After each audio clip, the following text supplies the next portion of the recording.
ஒரு 16 வயசு பொண்ணு தன்னோட காதலனை காப்பாத்த ஒரு பெரிய டவர் மேல ஏறி ஒட்டுமொத்த இந்தியாவும் திரும்பி பார்க்க வச்சிருக்கு. ஆமாங்க, வெறும் 16 வயசான அந்த பொண்ணு 20 வயசான ராஜேஷ் சிங் அப்படின்ற பையனை லவ் பண்ணுது. அக்டோபர் 2025 ரெண்டு பேரும் ஓடி போய் திருமணம் செஞ்சுக்கலாம் அப்படின்னு சொல்லி திருமணம் செஞ்சுக்கிறாங்க.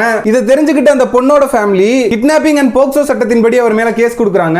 அந்த பொண்ணு மைனர் அப்படின்றனால கிட்னாப்பிங் அண்ட் போக்சோ சட்டம் செல்லும். ஏன்னா அவங்களுக்கு 18 வயசு ஆகாதனால சட்டப்படி அவங்க சொல்ற எதுவுமே செல்லாது. இப்போதைக்கு அவங்க பொண்ணு அவங்க கார்டியனான அவங்க அம்மா அப்பா கீழ தான் இருப்பாங்க.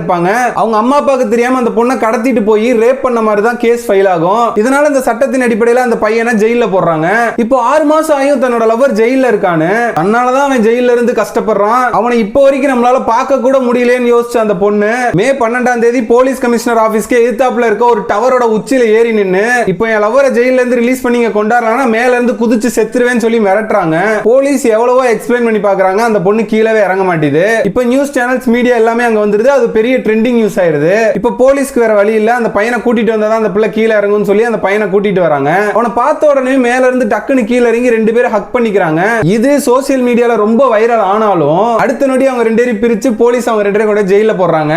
இப்போவும் அந்த பையன் ஜெயில தான் இருக்கான். இப்போ அந்த பொண்ணு என்னதான் சொன்னாலும் கோர்ட்டும் சட்டமும் அதை ஏத்துக்காது. இப்போவும் அந்த பொண்ணு மேஜர் ஆகி வந்து நான் விருப்பப்பட்டு தான் போனேன்னு சொன்னாலும் கிட்னாப்பிங் கேஸ் வேணா உடையறதுக்கு வாய்ப்பு இருக்கு. ஆனா போக்சோ சட்டம் அவ்வளவு சீக்கிரம் க்ளோஸ் ஆகாது. இந்த பொண்ணு மேஜர் ஆகி வந்து நாங்க ரெண்டு பேரும் லவ் பண்ணோம், என்ன ஃபோர்ஸ் பண்ணி அவன் கூட்டிட்டு போல, குடும்ப எதிர்ப்பு காரணமா தான் இந்த கம்ப்ளைண்ட் கொடுத்திருக்காங்க. இப்போ நாங்க சேர்ந்து வாழ விரும்புறோம்னு நிரூபிச்சாங்கன்னா கோர்ட் ரத்து செய்ய வாய்ப்பு இருக்கு அப்படின்னு சொல்லியிருக்காங்க. ஆனா என்னதான் இருந்தாலும் அந்த பொண்ணு மேஜர் ஆகிற வரைக்கும் அவன் கண்டிப்பா ஜெயில தான் இருந்தாகணும். இந்த சம்பவத்தை பத்தி நீங்க என்ன நினைக்கிறீங்க அப்படின்றத கமெண்ட்ஸ்ல சொல்லுங்க. ஓகே, டாடா, பாய் பாய். நான் உங்க அசோக், இது உங்க அசோக் பாயிண்ட் ஆஃப் வியூ.